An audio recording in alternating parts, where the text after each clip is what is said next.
One man come in the name of love. One man come and go. One man come here to justify. One man to overthrow the Screen Rot Podcast, the podcast where we discuss the weirdest and worst content that's been rotting our screens and indeed our minds. Shout out to all of you guys who might subscribe on either Apple, YouTube or Spotify. If you're leaving us nice reviews on any of those platforms, that really helps us to support the podcast, but not as much as the help we get from our patrons. There are Freemasons who pay £3.99 a month, less than £1 a week, to get an extra episode just like this every single week, plus a film club episode. We discussed the business last month, plus, what else do they get?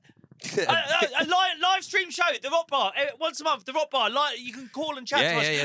There's the Illuminati. You pay $5.99 a month, just 50p extra a week. They get a free hat on their heads and access to free weird group chats that we are in. Shout out to Eugene, runs our Twitter account. He was sent, guys. God, big wink, big kiss.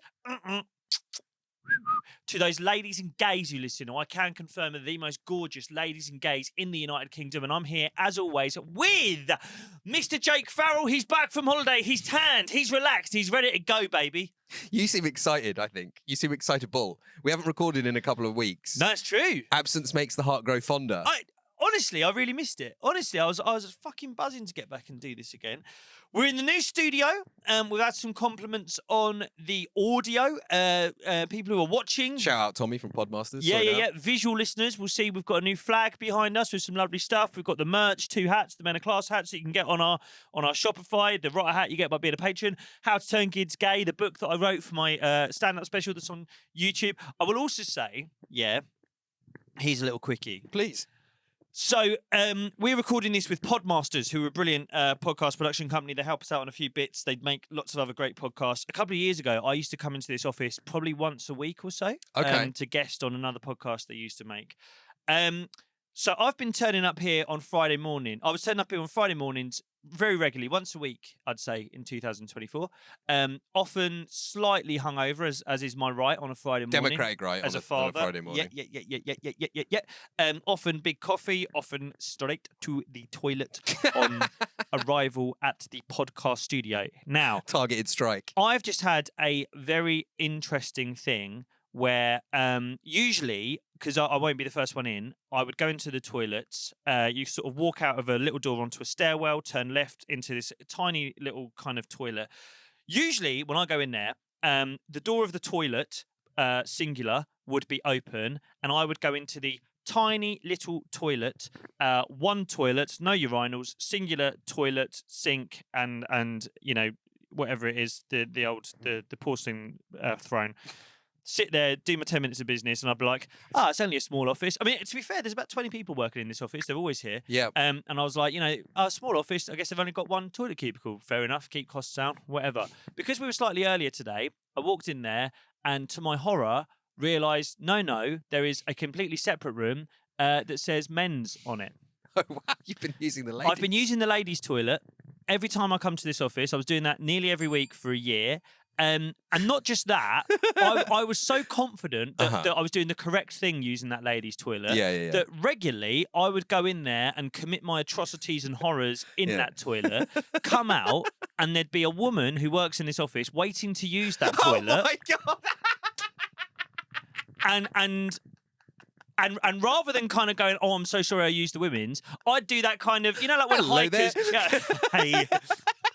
Yeah, when you walk past someone in the woods. Morning. Oh, man, morning. that's so good. I've just done that to your... Yeah. Not one word of apology for a year. No. Fucking amazing. Hey. That's a miracle you've not been cancelled for that. That's so good. And then, after a couple of months, the woman's just there in a hazmat suit with a fucking, flamethrower, just going in there. It's like fucking Dresden in there. That's absolutely incredible. Why is he doing it? Why does he do it every time? But no one ever said anything. I just had a moment it looks so intentional as well. I just had a moment just then. I was like, a men's. I was like, oh my God. Oh, no. God, they never gave me a reason why they stopped booking me for that podcast. That's so fucking good. Go in there, nuke the women's, come in here completely under researched, do a shit job on a podcast. Thank you, I'll invoice tomorrow. And as you come out, you stare one of the 3 female employees directly in the eyes. Morning. Good morning. I'd leave that a bit if I were you. Did you ever see any pictures of Hiroshima after they dropped the bomb? I'll turn the little oil diffuser sticks upside down. That should help you out. Oh my God, that's absolutely so good. So anyway, Jake's back from holiday. How are you feeling? Good, refreshed, relaxed. I'm excited to be back recording as well. We haven't, it's probably the longest break we've gone without recording for quite some time. Are you refreshed and relaxed? No, I'm stressed. I'm fucked. You know what I'm going to bring up. Please, go on. So before Jake went away for 2 weeks, south of France, lovely little villa with the wife. Big time. And he sort of said to me, he's like, look, I'm going to try and stay off my phone for the entirety of the trip. Yeah. I said, listen, don't worry, I'll keep the lights on. I'll post the clips. I'll speak to the editors. I'll sort everything out. Everything's scheduled. No stress, whatever. I mean, within a couple of days, he was very active. He's still messaging. He's still asking about stuff. And I did think to myself, I was like, make sure you're on it. Try and let him relax. Try and let him chill. While he's on holiday. You were thinking, I'm manning the shop front. I've got a... Yeah. Right. Okay, that's very good of you. The inmates have taken over the screenwriter asylum. Right. I'm in charge. So I was like, make sure you're on it. Hopefully he'll relax. What was amazing is it's not just that you were like still worrying and stressing about regular everyday stuff with this podcast. You started finding new things to worry about. There was one morning I woke up and he's on our group chat with one of our sort of producer editor people, and he's sending like data that I've never seen before about at what point in the episode people are most likely to skip ahead. And it's like 8:30 in the morning. He's like, morning, guys. I just wanted to check. It seems like people are skipping, not just during the adverts, but in other bits as well. Is that regular? Would you expect that kind of data? I think we might have an audience retention crisis. I'm sat there going, fucking hell. Yeah. Like, if I was your wife, I think I'd start drugging you. I think the way I would treat you, growing up, we had these sausage dogs. Yeah. Right? My parents loved sausage dogs. Yeah. And I remember... R.I.P. to a couple of real ones. Yeah. The dogs, not your parents. That'd be amazing. Yeah. Sleep tight, Dad. Yeah. No, we had 2 generations of sausage dogs, and I used to get very fucking anxious on fireworks night, as many mutts do. And my parents started drugging them. Nice. But basically, because they're cheap cunts, my parents realised that you could get the drugs from the vet, or you just get them off eBay. Right. But the ones they were getting off eBay were fucking super. God knows where they were. Like, I think it was coming from China, but they were fucking heavy stuff. Yeah. And then we got our kitchen done, and my mum got underfloor heating in the kitchen. And what she used to do is drug these dogs up to the fucking eyeballs. Yeah. And then they would lay on the kitchen floor, tongues rolling around their heads, eyes rolling around their heads, and she'd fucking whack the underfloor heating up, and they'd just lay there spazzing out, just That's fucking amazing. It's like they're in a K-hole. Yeah. But that's what I would do with That's you. what I need. That's what. Yeah, I'd get some Chinese fucking dog Xanax off of eBay, and if I was Emma, I'd slip it into your cocktail of an evening. Yeah, Emma needs to be on a Lickle the Twits one. Or Lickle Roll Dole the Twits one, poisoning my food. I think that might be the way forward. Yeah, I mean, I think it was instructive because the problem with the holiday is that it was perfect. Right, that was the problem. That's the problem. Yeah. So when you Nothing turn to up complain about. when you turn up at an all-inclusive, there's always something to complain about. Do you know what I mean? Mm-hmm. There'll be some Germans there, or there'll be something wrong with the pool, or the food won't be as. We turn up, the house is perfect, the people that own it are really nice. Yep, it's lovely. I've got nothing to fixate on, man. Yeah. I've got nothing to do. Next thing you know, I'm messaging you and Bodge about the audience retention crisis at 8 in the morning. You need an enemy. That's it. You need we're recording this the day prior to England playing Norway in the quarterfinal of the World Cup. I've just found out that I'm watching it in a bar in Tottenham where it's like our mates who run it, and a photographer is running an event there showcasing photography. He's got like models coming, but the England game's going to be on. He doesn't want the sound on, but the bar are like, there's enough of you coming, we're going to put it on. And I'm like, that is actually perfect for me. There's nothing worse than like when I went to that fan park a couple of weeks ago. Too good. If anything, I wasn't having. I need to be wanting to have more fun than the rest of the people there, and then I've got a just causation for being a cunt. Yes. Whereas, if anything, at the fan park, other people were being worse than me, and I didn't like the position it put me in. Do you know what I mean? Yeah. What you need is just causation to complain about an enemy that other people can appreciate. Exactly. And that's what I'm looking for in a holiday. Yeah. That's why I like to relax. Ideally, what you'd like is something that you can conquer. Exactly, yeah. It's the false illusion of control. Yeah. And so I think that being an erotic and anxious person, you are seeking things that you might ruminate on in order to exert control over them.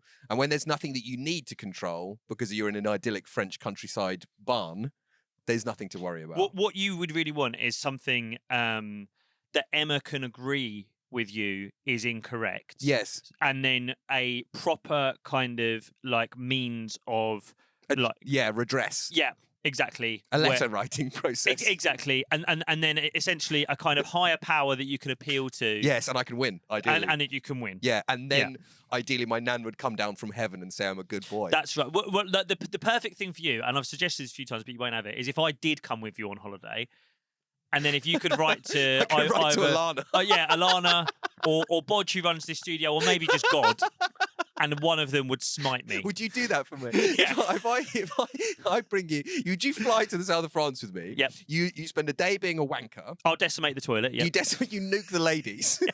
Look Emma in the eye. Morning. Morning. You nuke the ensuite. You write to my wife.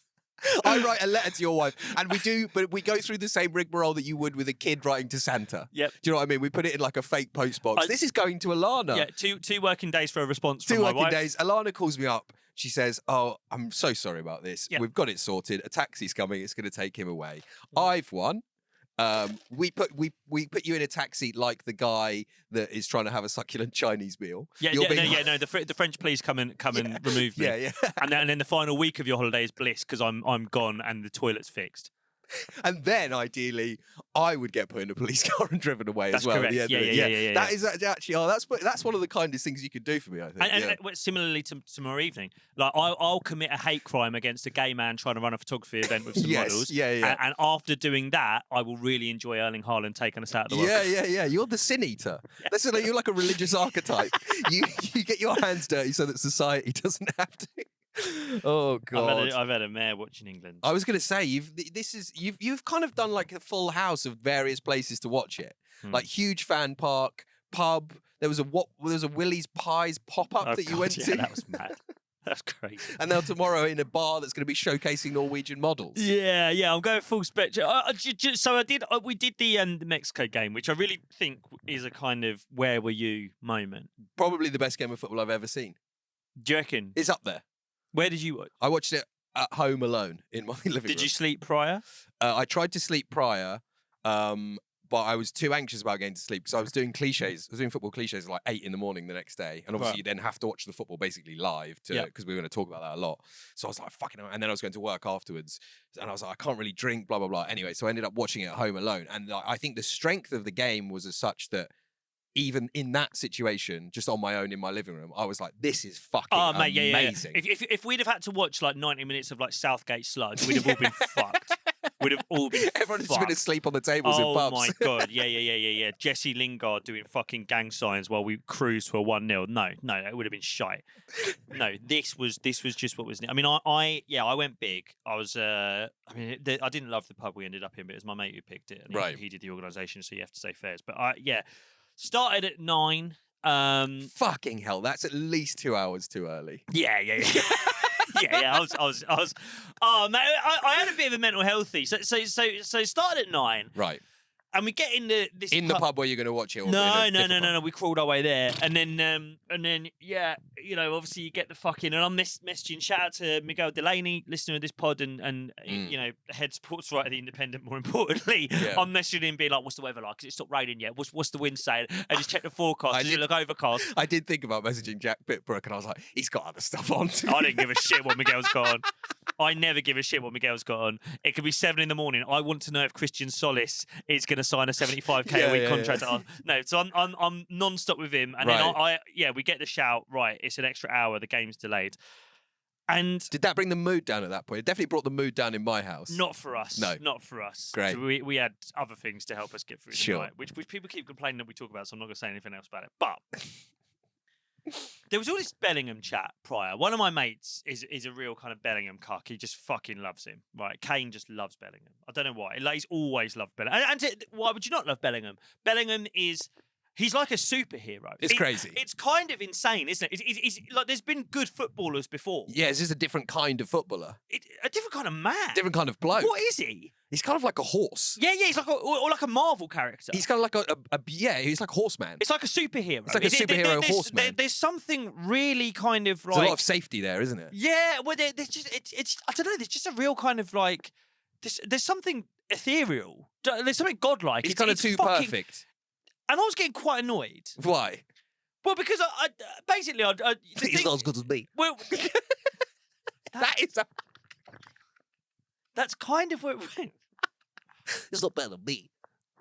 Do you remember I texted you saying I let myself down? You did. I mean, by the way, we don't know how long this intro is. We don't have a clock in front of us anymore, so I'm going to try and do this quite quickly. Yeah, and if anyone puts, 38 minutes till the subject, then I'm going to send you a strongly worded letter. Well, the subject is what I'm about to show you now. So, as I say, my mate's a big Bellingham cuck, right? And I can do a bit of it. I'm like, yeah, he does look like a Marvel superhero. Yeah, he's amazing. Oh god, yeah, he's coming clutch. God, we were going to start Morgan Rogers, crazy. But then he just started going on a bit too long. Right. And I'm like, yeah, he is. Yeah, he's good. Yeah. Okay. But because of what was helping us get through the night, I think my ego kicked in. Sure. And I do think my brain kind of went, yeah, but what about me? Right? No one's mentioned me in a while. So then I don't know. I mean, it says a lot about our friendship group. Right. This image comes up, and I'll give it to Ryan to put on the screen now.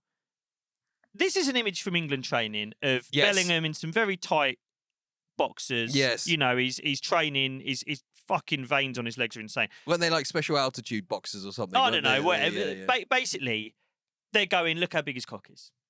Yes. Now, initially, I went, fucking hell, fair play. Because, and I mean, I can't believe this is where this podcast has gone. We're doing cock analysis now of England's greatest ever midfielder. But can you see that sort of crease across his pants? Sure. I thought that was his cock. I thought he'd kind of lent it up towards the waistband, and I was like, geez Louise, that is crazy. Right. Fairs, right? Then they were like, no, that's crazy. That's obviously not his cock. It's kind of tucked under amongst the balls and scrotum, and it's just a kind of pouch of flesh of cock and bollocks. But isn't it an impressive pouch?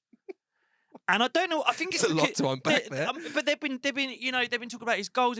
It just gone too far. His dad's a cop or whatever. And I was just like, I'm not fucking having this. And I was like, I was saying it's not that big, and they were all going, fuck off. It is. I was like, it's not. And I got so in my head about it that basically. Is this during the game you're getting in your head? This is during the delay. This is during the during the hour. It's the delay that fucked us. Again, I will give this to Ryan to put on the screen. I'll probably put some kind of emoji over it because it's quite bad. But I went to the toilet and took this image. Oh my fucking god! For audio listeners, I walked into the disabled toilet, pulled my shorts down, and took a picture of the front of my pants. Yes. I'm going to zoom in now on my 1 a.m. head, furious with Bellingham, insistent that my pouch was as big as his pouch. That is not the face of a man who's like, this will be funny. No. This is a face. That's a face. I might make that my phone background. If you're listening rather than watching, Jacob is like. It's like I've aged 100 years. Yeah, he looks like 150 years old. He looks like he's taking a picture of like a grievous crime being committed that he's about to send. It's the same face you pulled when you were taking a picture of the damage on your car after the bus driver drove into my car. Yeah. So I come back and I'm like, I just slapped that on the table. Look at that then. Right. So you're saying, look, it's an optical illusion. A cock's a cock. Anyone's cock. And I've got a cock. Yeah. They all start going, that's not as big as Jude's. Sure. The main reason that made me feel worse is because I did stuff some tissue into that before I took it. You've got 2 pint glasses down there. And then he goes and scores 2 goals. And I can't celebrate. I was going to say that the game did not really then help He had a big cock game. He had a big cock game. He's got big cock energy. Big dick energy. He had a big dick energy game. I'm sat there really small dick energy in that pub. And I'll be honest with you, I've not looked forward to any England game since then. And when did your... I've been cockmogged by Jude Bellingham. Podcast host ruthlessly cockmogged by Jude Bellingham. I'm so upset about it. I'm fucking raging. What are you raging about now? That just people are talking about him rather than you? just like a kid at a birthday party. Why are they talking about Jude? John Stone's doing the shoulder thing. What about my podcast? Yeah. What about my cock? Yeah, not even about my podcast. What about my tissue paper embalmed penis? So when you come back and slap it on the table, there's not really much frivolity. This is a serious thing. You're fuming. I'm raging. Yeah. Everyone's just like, it's not that big. Yours is smaller than his. Do they engage with it as a serious thing? Yeah. They have a good old look. They're like, not as big as his. You're chatting shit. Right. And Are you sulking for the rest of the game? I barely spoke. And again, none of them even knew that I'd stuffed. So God forbid I hadn't stuffed. God forbid I didn't make the clutch move of stuffing before taking the image. Yeah. Otherwise, You're like Jude in that respect. Otherwise, I'd have looked like a real idiot. Anyway, let's start an episode, for fuck's sake. Ladies and gentlemen, much requested. We've had a lot of DMs about this fella. It's coming to your heart. This week, we are talking about the legendary Nitboy.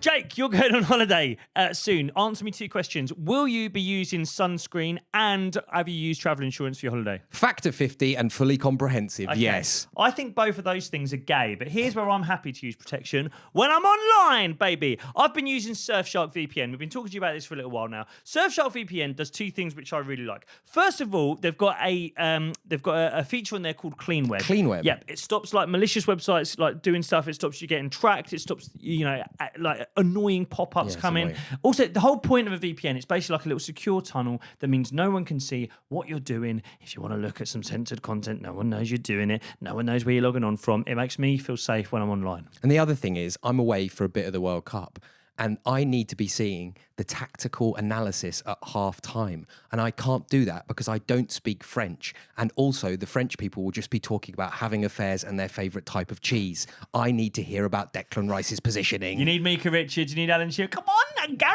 Yeah, baby. That's my Mika Richards impression. Look, the other thing is price discrimination. I know we talk about these VPNs quite a lot. You might be like, oh, just another advert. I don't know whether you used it when booking your holiday. I didn't use it on my flights for my holiday, and I should have done because I got price discriminated against. Okay, I genuinely tried doing it on a normal browser. Remember that I had Surfshark. Did it using Surfshark. I saved £250 on my honeymoon. It pays for the VPN itself. Go to surfshark.com/screenrot, and do you know what you'll get? 4 extra months. 4 extra months. 4 extra months. Or at checkout, just enter screenrot. Surfshark VPN.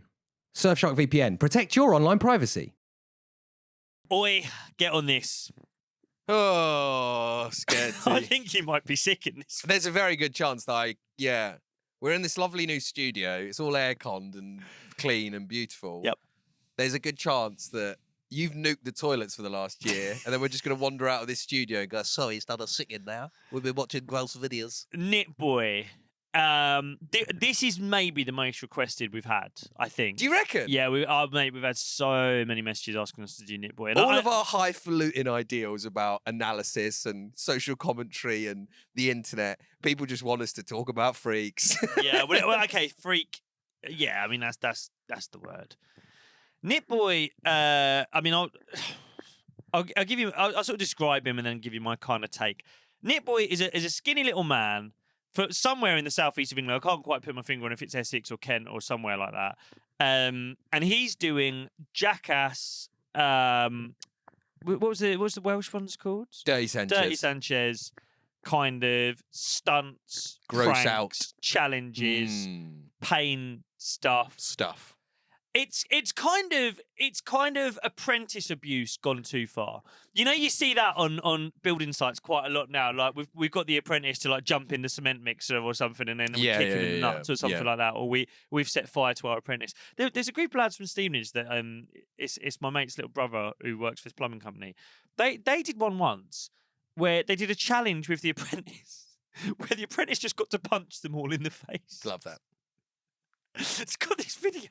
Real psychological hazing. This bloke's just like 5 blokes stood up, like queuing up in high-vis jackets, and this 17-year-old just fucking whacking and running. What's the purpose? Did someone win? No one wins. No one wins. No one would. Do you think how many apprentices have died because of the Chinaroonie man? Do you think?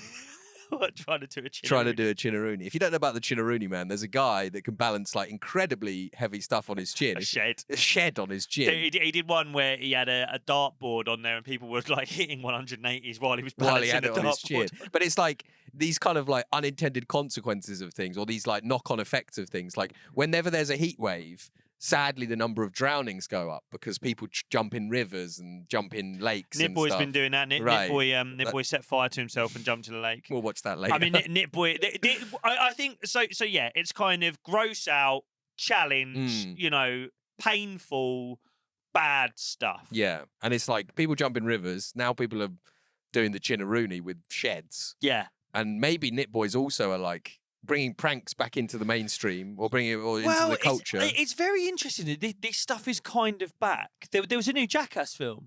Yes, came out. What was it, like a week or two ago? Yeah, it's off the final ever one apparently. Yeah. Well, I'd fucking hope so. They're about 50. Yeah. I fucking hope so. They're gonna kill them. They were bad enough when they were like 20 something. Now, like, I mean, there's sort of Steve-O, the little one. I think he's been through some kind of like ayahuasca. Yeah, I fixed he's mental myself. healthy. Yeah, yeah. I think Bam Margera, who's the main guy, is still going through really bad alcohol and addiction problems. I'm I think that, so. I think Johnny wrong. Knoxville, the kind of leader, is I think he's a more traditional celebrity. He's out of the game now, isn't he? Is he? I don't think he's involved with the new one. Oh right, okay. I mean, well, actually, I don't know. Bam isn't in it. I think Bam's not in the. Bam's picture. not in it, and a quote he gave to NME. I mean, it's like people are like crying about this because they're like, but we can't have Jackass without Bam. Bam's quote regarding the Jackass thing: "I never want to see them ever again in my life." So he fucking should. Yeah. We can't have Screen Rot without Jake. I never want to ever see him again in my life. It's like, it's an amazing thing, the Jackass Dirty Sanchez thing. Incredible, yeah. It's like, and for it to come back in this way or to reverberate again in the culture is mad. So of its time. Yeah. Of its time. So crazy. I don't think Gen Z can really comprehend it. I think Nitboy is slightly older than Gen Z. I feel like he's just a little bit below us, and certainly the blokes that he's interacting with who are helping him, quote unquote, helping him with his challenges, who I think it's fair to say are probably the worst people on earth. Yeah, we've talked about paedophiles on this podcast. Yeah. They set fire to Nitboy and help push him in a river. At one point, I think in one of the videos, he calls them like the production team as well, which feels a bit like I mean everyone... an army of cunts who help to set fire to someone so he can get 50,000 views on Instagram for no money. Not for me to gatekeep entry level roles in the entertainment industry, but I'm not sure that setting Nitboy on fire and making him jump in a river counts as a. Oh god! I mean, there was one the other day that was horrendous where he's in front of this little like river. And there's like this little like wooden jetty in front of the river covered in bird shit. Right. And Nitboy does his little spiel at the start, gets down on his hands and knees, licks up and starts eating the bird shit, obviously immediately vomits, and then just starts drinking river water. Fuck me. Like, do you know much about the mechanics of it in terms of he says what's his catchphrase at the start? Well, should we watch one? Should we just get straight in and watch it so people can get if you haven't heard of Nitboy, I'll describe his appearance. He's a sort of skinny. I love Nitboy, but I'd say he's an unwell-looking young man. He looks like someone that would ask you for a cigarette in Stevenage Town Centre. Yeah. He looks like someone that would be pushing a trolley through a pedestrianised shopping area, and in the trolley would just be loads of plastic bags. Yeah. He looks like someone that would wear formal shoes with joggers. That's right. That's he talks to pigeons. Yeah, right. He's also, and this is a kind of defining feature of his image, and unfortunately will be forever. He did some time in a content house with HS Tiki-Toki at the start of this year. Which is in prison. Well, it's kind of like that. I think if you're any kind of streamer, I think that is the sentence that comes for you. I've done a bit of time. Oh yeah, where was it? HMP Wandsworth? Nah, HS Tiki-Toki's content house. And he's now got HS Tiki-Toki's name tattooed just above his eyebrows, which is obviously bad. It's pretty bad. That's the cutting edge analysis you gave it for. That's pretty bad.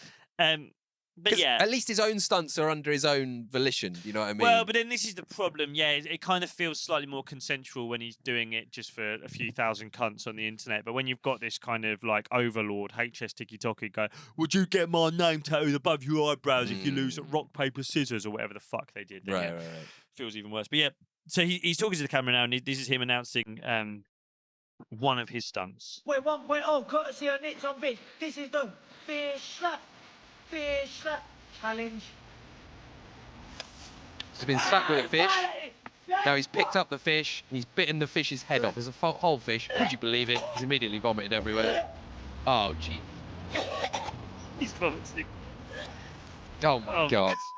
The vomit's red. The vomit's Keep it rolling. Oh, God. He's bleeding. His head's bleeding from where he's hit so hard with the fish. Challenge. I've got camera running Thank you. What's he thanking us for? Merch drop, limited today, landed, get your position in the queue, just enjoy yourself. Anything the profit, go to the next videos. Sorry, but I'm going to be sick again.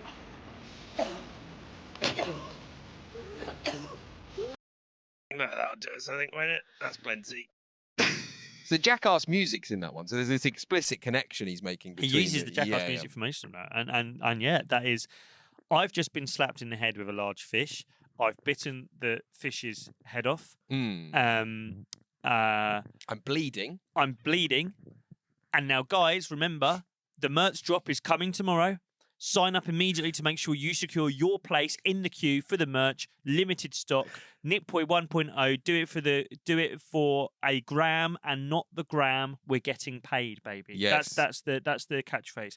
We do it for a gram, not the gram. It's not a grand. He's not saying I'll get a grand. No, he doesn't think he's going to get a grand. No one believes he's going to get a grand. He's going to be lucky to get a £60 packet of cocaine. He's doing it for a gram, not the gram. Nitboy 1.0. We're getting paid, baby. Okay. This is a real failing of the school system in the UK.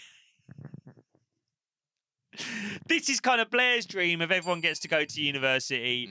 I think we should have been pushing trades a little bit harder. I think this guy should be a qualified electrician, not getting slapped with a large fish and biting its head off. Yeah, this is it's the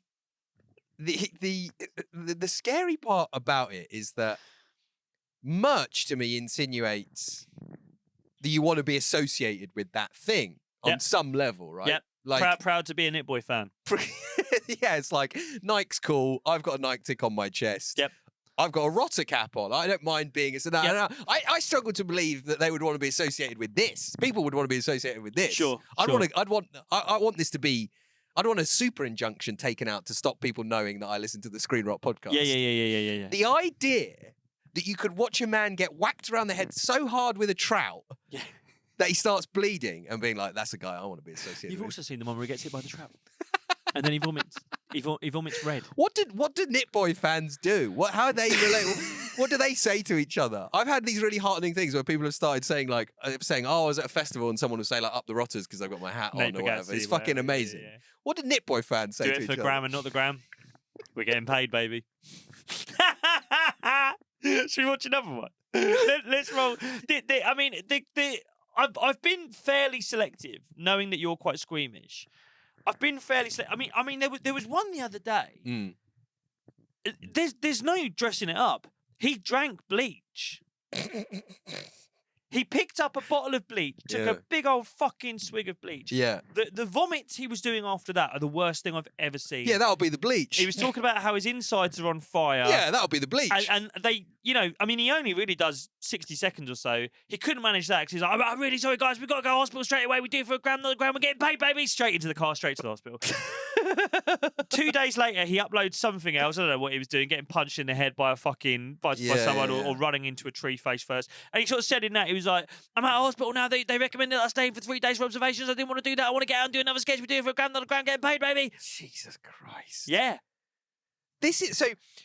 Just before we watch this next clip, like I think Jackass, there is an element of creativity and fun to it. Do you know what I mean? Like, yes, it is like punching people or getting your cock stapled to a pool table or whatever. But like some of the sketches or whatever you want to call them, they are really funny, right? They are They are. I think they're slapstick. They're slapstick's the Looney word. Tunes. Looney Tunes. Like there's production value to them. Yeah. I think him kind of associating himself with the theme tune, like drinking bleach.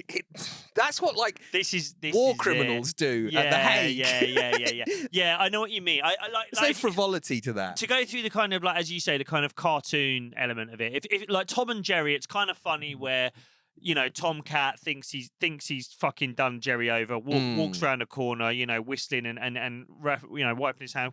Smashed it. Yeah, I've done the mouse finally, and then an anvil falls on his head. Exactly. Like there's an element of kind of A like huge mallet falls on his toe. and it's structured, and Yes. and there's a reason why it's funny to get him in that moment. If it was a case of the cat being pinned down and skinned alive.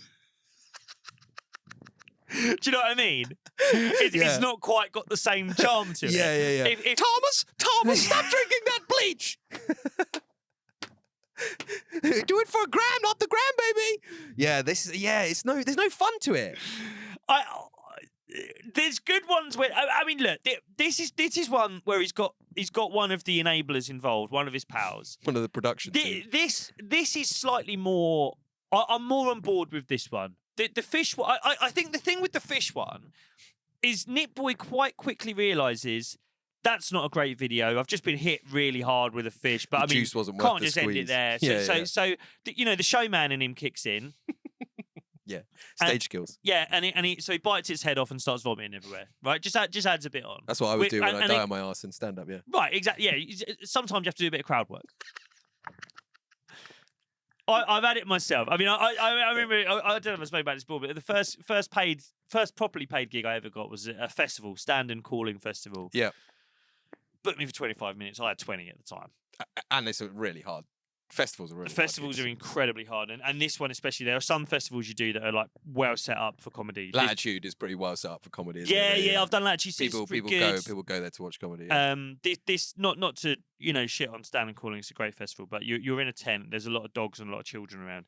Just before I go on stage, they go, by the way, no swearing or drug references. I'm like, okay, that's my. I've got 7 minutes. That's my literally. I remember looking at my watch and knowing I had to do 25, and I'd done 12. There's nothing else. Oh mate, the indignity of literally going, right, who have we got in then? You know, in the and it's kids and dogs. You know, in The Sopranos. Oh, what's the name of the guy who's gay in The Sopranos? Vito. Yeah, Vito. And he goes to the country and he gets like a normal job. Yeah. He's like working in like a and lumber he's just mill. looking at the clock. And the he looks at his watch and he's like, it must be lunchtime right now. It's like 9:05. That feeling when you do that in a stand-up set and you go, I must be at 17. I must be able to go to the 3-minute closing routine. Or 12. Oh, fucking hell. Stomach just like falls. Genuinely, the front row of this gig was like, and they always do fancy dress at this festival. It's children in fancy dress. What do you do for a living, mate? Well, no, I turn into kids and say, what are you dressed as? Frozen. Who's her mum? Who dressed her up? Is that your dog? Back at the watch, 12.5 minutes. Fuck. Yeah. So I think there's a bit of that with Nitboy biting the fish head off. This one, he's got his pal involved, and this one, this is more. This is a bit more tradey. I quite like this. We'll watch this. We'll sort of narrate as we. I mean, Nitboy kind of narrates it. Boy, one boy, oh, guys, in it, some bits. And today, guys, we got the backpack attack featuring J-Bot 3000. Do it for a gram, not a gram. We get paid, baby. So it's him and his pal. Right, we got some hippo glue. We got some bad boy glue. So they're sat on the floor. We're going to get it on our back, and we're going to go for the Shirts stick in the off. backpack attack. They've got Let's do it, industrial baby. adhesives Oh and my glues. God. And they are gluing themselves to each halfway other. through the sticking process. We'll be back in a couple of Sat minutes. in the middle of the road. And get this on the show on the road. Do it for a gram, not a gram. We're getting paid, baby. Oh, Jesus. I think that's about time. Oh, my God. We're going to try and stand up now. Right, you ready, Jay? Oh, well, yeah, if you want. 3, 2, 1. Right, I can't even get up, mate. They're What do you mean stuck you their can't get up? asses to the floor by accident. You stuck. Stuck to the fucking floor. Bruv. Look, mate. Bruv, try, bruv. We got to use it. We got to use each other's weight. Bruv. They're trying to push onto each other to get I up. can't get up. Oh my God, you can see the skin on their back. They're screaming in agony. You can see their backs coming off. Stop! Sit down! Sit down! Oh, you're ripping my back! Stop! Jay, you're ripping me! Right, on 3. They're sort of tied them to each other now to try and help them get How up. stupid does J-Bot 3000 have to be if Nitboy's the like leader of the gang? Lift your legs up. Lift your legs up. Why is it good to get up? Skin. Look at his Oh, skin go. at the back. And now he's lifted him. Right, ready, my turn. I mean, we're just watching looked like two where I men live, glued didn't to each other, trying to lift each other up. Look here, I'm a ballerina. Two, my back. They're screaming so Mama much. said I'll be anything when I grow up. I decided to be a backpack. Backpack on the pack.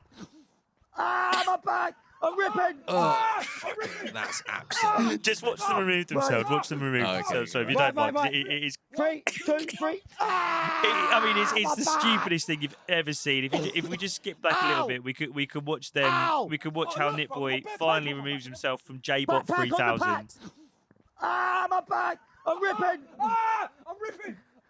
Have other people done this? Is this a challenge that other people are doing? This is the whole thing. 3, 2, 3. My back. Ow. Ow. Oh, look, bro, I've got Oh my days. It's gonna get Have sick you seen again. his back? Mine is bad. It's not paper, it's his skin. No, that's an activator. Oh my god. Right, do it for a gram. Jay, do it for a gram on a gram. We get paid. That was back attack featuring Jesus J-Bot 3000. Christ. Do it for a gram on a gram. We get paid, baby. Until next time. See ya. Now he's at least kind of focused on. We've got to hit the tag here. We've got to hit the line. Yeah. Come on, Jay. I know the entirety of the back of The my skin is on your... backpack challenge isn't a thing. You know the backpack challenge? No. Glue yourself to a tradesman and try and get up with your shirt off until your skin rips off. No. No, not done that. Do you know what I'd say? And this is we talk about the race rankings quite a lot. You talk about the race rankings quite a lot. Fair. Go on. Who's been high recently? Who's done well in the race rankings? Oh God, I can't remember who was high last time we were doing it. Basically, The young Chines often are up there, I think. Chines are up there. Pakistanis are up there. Norwegians, they're way. Well, here's my fucking thing with the Norwegians. I'm glad you brought that up. Yeah. How do they get to do the boat thing? I'm not really sure where that's come from. But you understand what that's a reference to? Viking stuff, Who? raped and pillaged. Why do they get to show off about that? I don't know.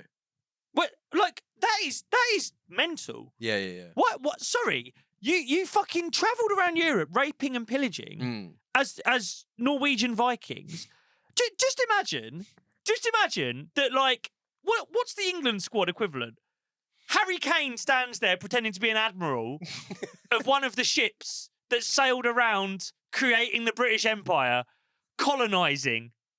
Yeah, we're doing. Yeah, we're doing. I mean, where does Saka go for that bit? Do you know what I mean? Yeah. It kind of works for the Norwegians because they are all blonde and fucking Aryan. But Yeah. like, how does a diverse England team? We can't even do World War II stuff because Tommy Tactics is left out there as well. That's the only good war we were ever part of. England do a thing where Thomas Tuchel stands in the centre circle and all the boys queue up and throw balls at him to show us dropping bombs on the Germans. Thomas got a sign hung around his neck called Dresden. Jordan Pickford's just They all do like airplane. Dropping balls on Tuchel's head while he's like, ouch, ouch, ouch. Jordan, no, ouch. Ouch. Ouch, please, no, my children. Fuck me. Ouch is too much. Yeah. The Norwegians shouldn't be allowed to be celebrating that part of their history. Fuck the Norwegians, and if they beat Yeah. us tomorrow, I'm going to be heartbroken. But I will, in terms of the race rankings, this kind of shit, yeah. And let's have it right. This is white trash. Yeah, we don't really have that as a designation in this. I mean, I suppose the word chavs was often used. That was our version of that. But That's kind of gone now. That's kind of gone, yeah.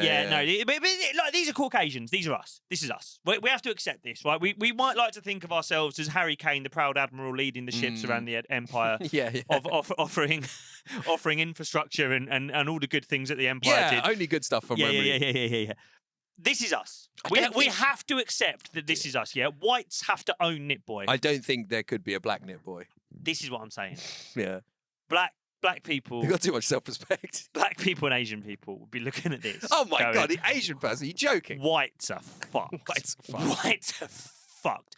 Do you know how hard a Ghanaian father would beat his son Oh if he my God. ever saw a video of him gluing himself to a van driver for the backpack challenge. Exactly. It doesn't matter how old you are, how big you are, a Ghanaian father will find a switch and beat your fucking head in. Yeah, if your name's Oladipo, there's no way you're doing this. Absolutely not, man. No. Absolutely. Similarly, and any like Indian, Asian family, 100%. if their son was doing this, you would get sent back to boarding school. Even if you're 40 years old, you're getting sent back to work on a fucking maths degree. Yeah. This is the culture that all of the United A Kingdom Middle boys Eastern want. family would send you to a former polytechnic to study business management so quickly if they saw their children doing this. You know, because like when I used to I used to work at a school in Tottenham, and there was like it was quite a common threat for the young men there. Their mum and dad would be like, "We're going to send you back.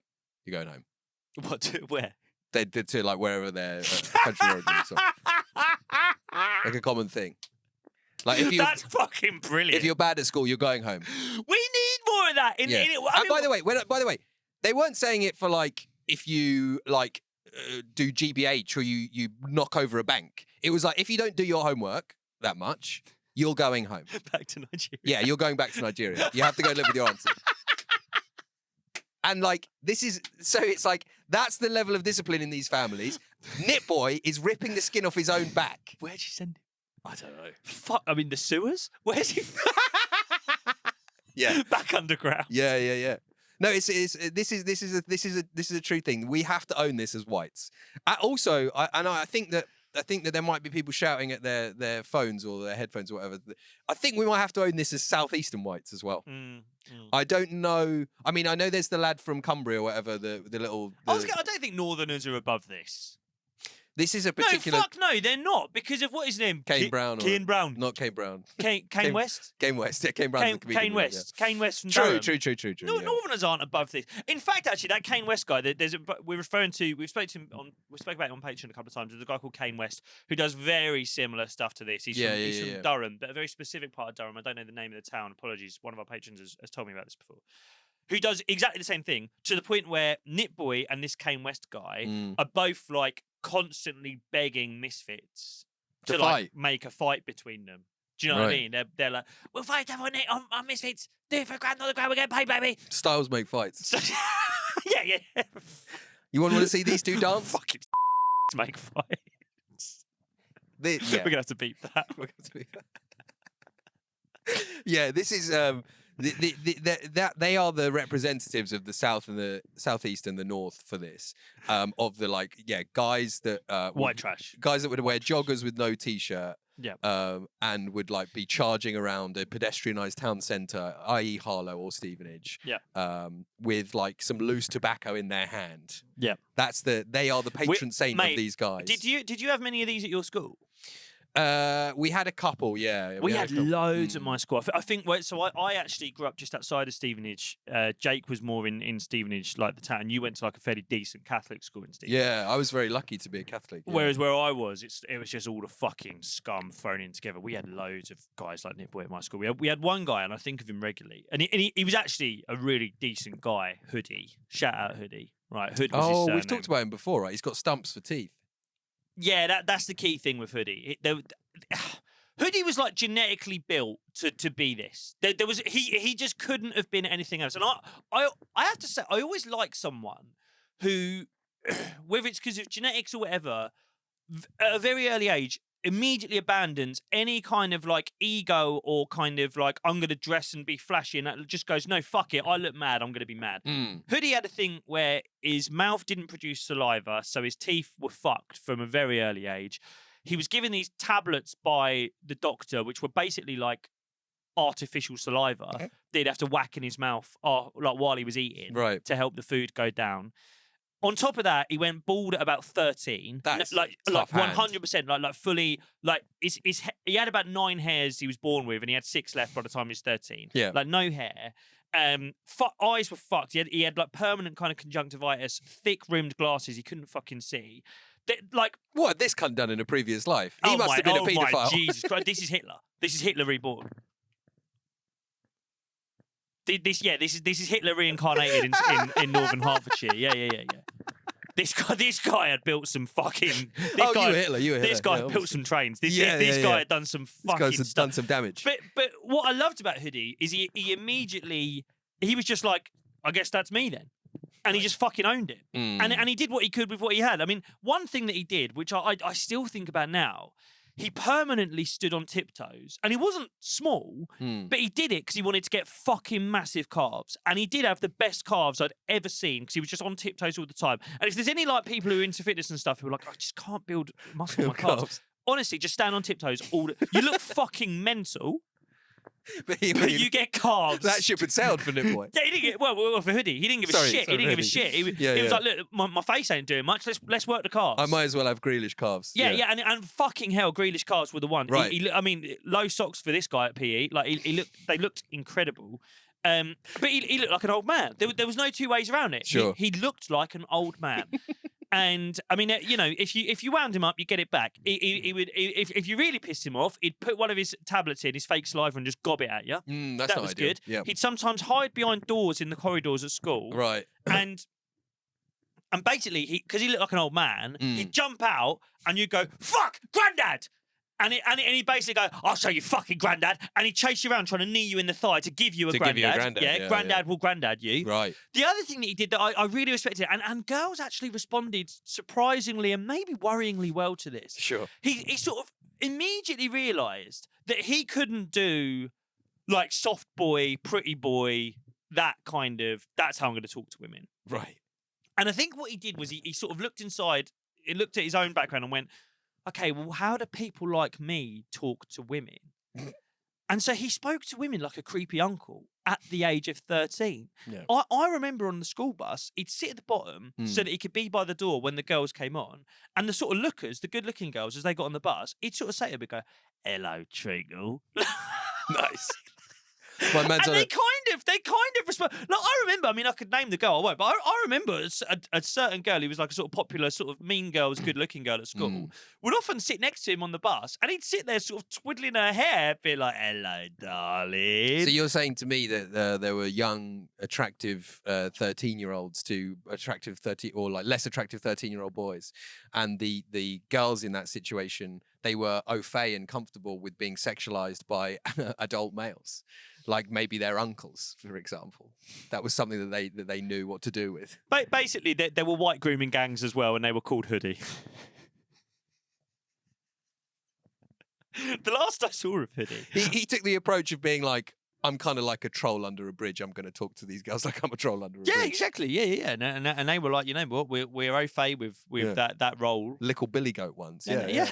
Right. And he that was his thing. There, he made it work for him. There's a lesson in there, right? He was part of the naughty gang. Naughty You know, I was all sort of close to the naughty gang, but never one of them. And I remember I realised that one, and it's a really interesting thing. Like, and I think this is, I'm going to get onto this with Nitboy now. There's a couple of things I think, and you know, Hoodie was definitely from a more working class background, and like, I think a lot of the time you assume that they're just thugs and cunts, and you just go, they're scum. But what I think you realise is that like they've got a working brain. They might just come out with shit all the time, but but They were Hitler in a previous life. yeah, but They still got a working brain. but it's what people do with Nitboy. They assume he's just some thick, horrible, racist cunt. And he's like, I've got a clip in a moment that proves that he's not. But my mate Hoodie, he had a few pals, and they were the ones, they would be smoking by the age of 12. Sure. They were skipping school by the age of 14, 15. And they would sort of hang around with like older lads, 17, 18-year-olds who had been through that path, were now just shitheads who just walked around in tracksuits, you know, vandalising shit in our little town where we grew With up. large dogs, usually. Yeah. That's right. Yeah. Teenagers would often be trusted with man-eater hounds. Yeah, and they would basically. like, the dogs would sometimes just bite the calves of their owners a little bit, and they'd be like, fucking stop that! yeah. Give it a kick in the chops. Yeah, there's something would happen to them that would make it the worst day of your life Yeah. every 45 minutes. So I remember once, you know, we'd all drink down the local park, and I remember once there was like a thing where Hoodie and another one of his mates, Ben Graham, who was like the sort of biggest thug in our Bleep that, year. Ryan. No, I think it's fine. Okay. Well, wait till I tell you. They were with these like older thugs, and I was sort of adjacent. I was thug adjacent, yeah. But I wasn't one of them. Sure. I was a pretender. Yep. And I'd share a bottle of White Lightning with them, but I wasn't one of them. And then I remember they were like, right, we've got to go and do something now. And they went and did something and came back. And I was like, where'd you go? And they basically said that they went to one of my mates' houses because they didn't like my mate, and they'd smashed in the windows of my mate's parents' car, put fireworks in it, and set it off. Fucking hell. Yeah. It's a real 0 to 100 moment. Yeah, oh man. Yeah. Well, but then this sort of thing would just happen. Right. And I sort of overstepped the mark, thinking I was more comfortable with the thugs than I was. And I went, "Oh, you're cunts. You shouldn't have done that." And it's the first time I'd ever been properly hit. I just remember this fucking fist just square in my nose. Oh, wow. And like floored me. And I like the first time you ever get punched in the face properly. Have you ever been like properly whacked? I don't know that I have. I was always so small when I was growing up that I was never in a position to be starting fights with people, and always relatively aware of being in situations where I might be in fights. I mean, I'd played with fire. Do you know what I mean? I'd gone down the park drinking White Lightning with these fucking idiots, and not knowing that they'd do something like that, and I'd be stupid enough to go, "Oh, you're cunts for doing that," and then fucking smack in the mouth. And mate, I mean, my nose was bleeding, blood all over my clothes, and it was there was no like, and there's loads of them. There's a couple of my little mates, but they're not doing fuck all. Yeah. And I remember I was like, right, run home. I am not too proud to say I fucking just got up, probably crying. Yeah. Ran Well home. within your rights. You know, I wake up, get up in the morning, my parents are like, what the fuck? And it's like, yeah, you know, and they're like, do we call the police? What do we do? It's like, no, because then they'll hit me again. Yeah. And just, you just feel like a fucking It's horrible. Yeah. And then I remember, you know, school the next week, I see Ben, who whacked me. I realised it was him. It wasn't Hoodie, it was Ben. Right. And he's just like fucking glaring at me. And I'm like, fuck, he's going to fucking hit me again. Do you know what I mean? And I'm like living in fear. I'm like, oh God, it's like there's a hit on me. I'm just going to get fucking killed. Yeah. And then speaking to Hoodie, the Nitboy guy, the big calf, hello, Treacle. Yeah. He was almost like my intermediary. I was like, I'm pallying off with Hoodie. I was like, mate, what the fuck? Like, you blew up a car. Yes. You didn't blow up, but you know what I mean? Like, you fucked up my mate's car. Obviously, I'm going to say something, but you don't need to fucking... And he actually said to me, he was like, do you know what happened? And he was like, Ben's not going to hit you again. Right. He goes, we were with 18-year-olds who had like chains and stuff and would have killed you. Like not killed me, but like really hurt you. He goes, Ben hit you. So they didn't chain you. Exactly. He knew that if he hit me, I'd obviously go down like a sack of shit and run home crying. But then I've got a bloody nose, you know, and I'm all right. He goes, whereas if he hadn't have done that... That's amazing. If he hadn't have done that, the big lads are putting me in hospital. And I was like, well, why doesn't he tell me that now? And he's like, because then the big lads would know what he's done. That's amazing. People don't assume he sacrificed himself for you. Yeah. It's biblical. Yeah. He's friends biblical. with Hitler, but he was Jesus. That's amazing. It's kind of beautiful. That's amazing. And I remember at the time, like, my head couldn't, like, I was like, what? And like, in years to come, I've seen this guy. I mean, like, you know, we're in our 30s now. I see this guy with his kids when I go home sometimes. And he still doesn't really, like, say hello to me or anything like that. I mean, I will say I did fuck his sister a few years later. But, and that's part of the reason I did it so the big lads wouldn't fuck her. Be lucky. But I have a real respect for this guy now. That's a beautiful That's thing. a noble punch. Yeah, That's a noble smack in the mouth. That is a beautiful thing. And similarly, let's get back on topic. I've just Nitboy has hidden depths as well. Nitboy has hidden depths as well. This looks a bit shit on the screen. This is a screenshot from my phone. I'll just give a little bit of context. Basically, as I said earlier, Nitboy did a bit of time in a content house with HS TikToky. Was in there for a few weeks, you know, got beaten, abused, whatever. And I think just had a moment of like, fuck this, I'm off to set fire to myself. I don't need HS TikToky doing it to me. I want to be a self-employed, like... I don't want to be PAYE. I don't want to have to ask HS TikToky for annual leave. I'm doing all right on my own, No, thank it's more you. stressful running a small business, but at least it's yours. I can do my own taxes. At least I can go on holiday when I want. At least you can tattoo your own face. It's just more flexible. I can tattoo my own face whenever I like. Don't have to go to the office. I enjoyed the security of being in the content house with HS TikToky. Just getting too much in the end. But at some point, you have to be your own man, don't you? Yeah, I was trying to tattoo my face in HS TikToky. The numbers aren't as good, but at least I can lay in on a Saturday. I just think now, if I don't risk it, if I don't give it a go, when will I ever give it a go?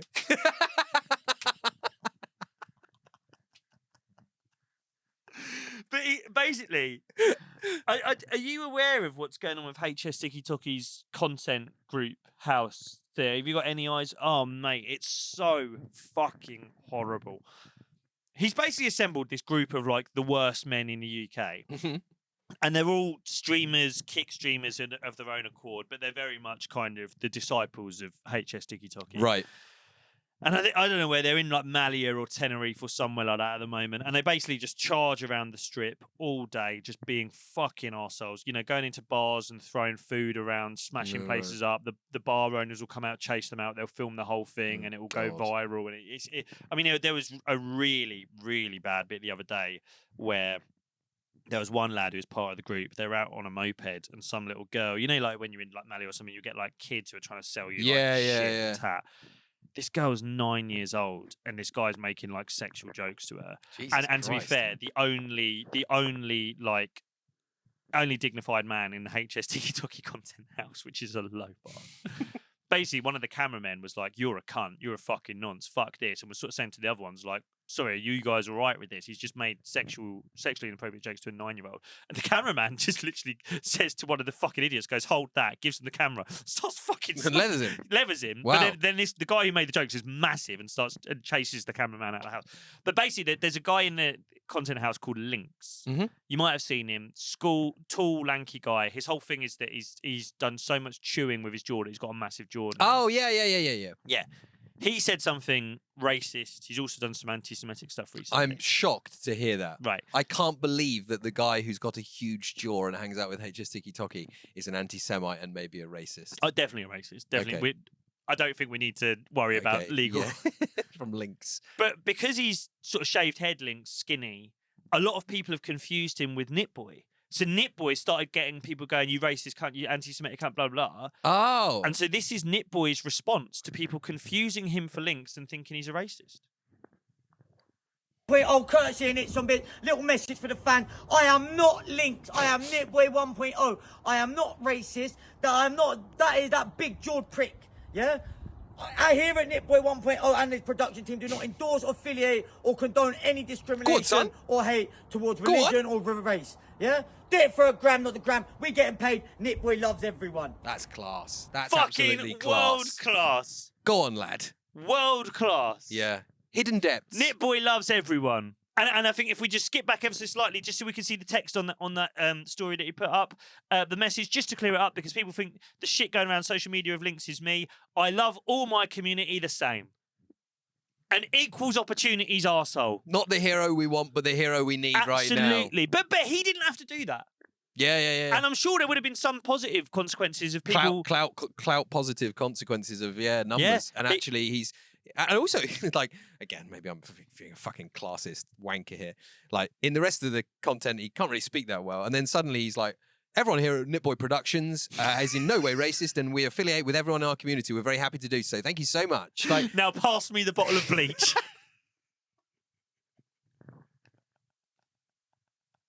It's amazing. It's absolutely... After this, they would have like stapled him to a car and driven off or so. There was one the other day where they got a motorbike, put it on top of his head, and revved so the wheel turned on his head. I don't want him to die. He's gonna kill himself. Yeah. This is really, and I mean, what does it say about our society that of the content creators, the only one that isn't racist is the one that eats fish heads and vomits everywhere? I'm going to read a comment. Have a guess which well-known content creator recently did reach out to Nitboy because they were worried about the extremity of some of the pranks he was doing?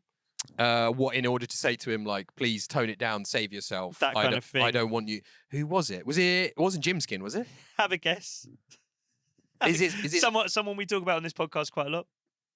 On the bleach drinking video, top comment is from I am Jack Raworth. I am really worried about you, mate. Is there anything I can do for you? Oh, that's a nice thing to say by Jack there. But we're guilty of it. We are as guilty as anyone of assuming that these guys are just absolute brain-dead morons. And by the way, we've just watched him glue himself to his mate. But there is slightly more underneath there. And I do think if this was someone not even privately educated, but someone like us, like just middle class, normal, and we're drinking bleach for numbers, the comment section would be fucking flooded With mental health. Are you okay? Yeah, Please reach out. Someone contact this guy's family. This has to stop. Anyone sharing this, you're making it worse. Because he's proper working class, council state. Do you know what I mean? He looks like he's 40 and he's probably like 25. It's all, nice one. Yeah, true. Honestly, there is a dehumanising aspect to the way people talk about Nitboy because of his social class. Like, you don't even have to go privately educated. Like, if he was just like us. He's just a normal guy. No, no, it would all just be like, lock it off straight away, contact his family, make this stop now. Who the fuck are these cunts filming it? Because it's him, it's, This is what you should be doing. Yeah. Yeah. It's like when you kind of get sent to a careers advisor. Nitboy is the kind of guy that if you get sent to careers advisor, they go, well, based on your set of skills, you should be drinking bleach on the internet. That's literally what his audience is saying to him. That's literally what his audience have said to him. Is like, yeah, this seems about right for you. You know, we're going to get like 100 comments on all these reels now being like, you guys should drink bleach as well. But we're not above it. Yeah. I mean, he's much better than numbers than us. I'm sure he's selling more merch than us. If that's what it takes to sell out of these men of class hats, we will buy a bottle of toilet duck Pass next me week. the sif. Look, remember there are. I don't know if we've been able to explain this. Should we watch the final? Let's just watch Mr. Burns. Okay, let's watch me. This is a slightly more creative bit of Nitboy. This is a bit more it may be a bit more fun. This one. Is there anything else I wanted to say? I mean, like, yeah. Excellent. Release the hound. Nitboy 1.0 courtesy in it, some bit. And this is just a little funny one for you guys. Again, for audio listeners, one thing we haven't mentioned yet is that by this point, and it's not explained why, he's done a thing where he shaved the top of his head and left the back and sides. That's why people keep saying he looks like Mr. Burns. And also, I've noticed that watching 3 or 4 of them, he's always doing it in front of the same bit of wall. Yeah. Nitboy's got more of a visual identity than this podcast does. That's his studio. He looks just like a random bridge. Do you know the other thing I'll say about Nitboy? There's been more than one occasion where I've looked at him and gone, fucking hell, I need to find out his diet plan. Yeah. He looks good, man. Bleach. That bleach. If I was still with Zach Southall Fitness, he'd be like, try bleach. Jacob, have you tried drinking bleach? Wait and see. Do it for a grand on the gram. We're getting paid, baby. Let's get it, baby. So they were spray do painting this. him yellow, which is probably That's not nice good and for your cold, skin, I mate. wouldn't have thought. He's got goggles on. Oh yeah, that's at least one Cover nod his to eyes. safety. Quick. It's more like gold than yellow in a They're way. doing his head and the face he's pulling whilst they It spray does his look like face Mr. yellow. Burns, to be fair. It's fucking hilarious. Who's fucking Mr. Burns now, then, boys and girls? Excellent. Release the hound. Now, we'll just walk into the shop to get a little juice. He's walking up the high street. Excellent. Painted. We're actually in public. I've been out here for 5 to 10 seconds. And just about everyone and their mothers looked at me. Yeah, do it for a grand on the gram. We're getting paid, baby. We out here. Excellent. He only knows one Mr. Burns. I don't get the sense he's guys. watched The Simpsons, do you? It's hot and all. It's sticky. I feel it stuck to my lips.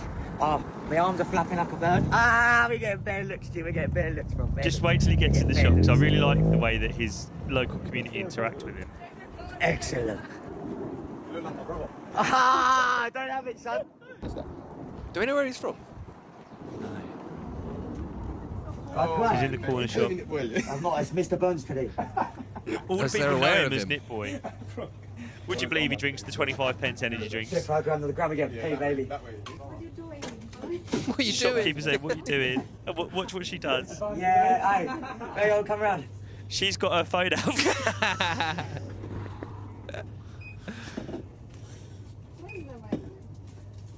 Mr. Burns.